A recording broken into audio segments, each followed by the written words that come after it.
Oh, y'all know how to make curry shrimp?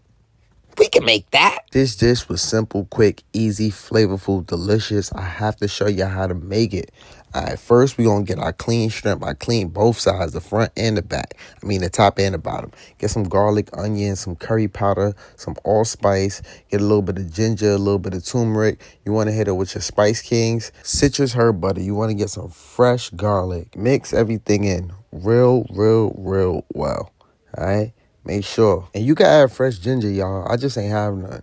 So I'll just use the powdered one.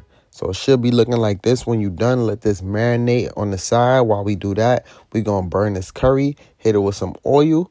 Whatever oil you want is fine. But I'm going to use Graza olive oil. For some reason, I could never find better packed curry. But it's all good, though. I got that Spice Kings curry powder.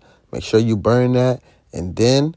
well, if you can get that better pack, get that better pack, though. I'm not going to lie. That's probably the best curry in the world. All right, so a few minutes, then the curry should be burnt. Then we're going to add our shrimp and our peppers to the pot, right? Add everything to the pot. Mix everything in. Ooh, the kitchen smells so good right now. Oh, my gosh. Can't wait to eat. Now, look. After you're done sauteing that thing, making sure everything right, you're going to add some water and some coconut milk, right? I only add like 1 cup or half a cup of water, coconut milk, and some butter. Cover that thing for about 20 minutes. After that, look, boom, it's done. Curry shrimp. Y'all see that right there?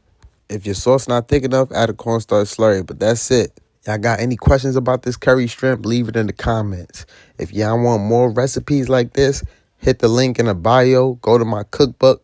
We can make that. I got detailed recipes, descriptions, everything you need. If you are in the Georgia Stockbridge area, hit me up now. Let me know so I can deliver this good food to your door. Catering services are available. All right, y'all. I'm out.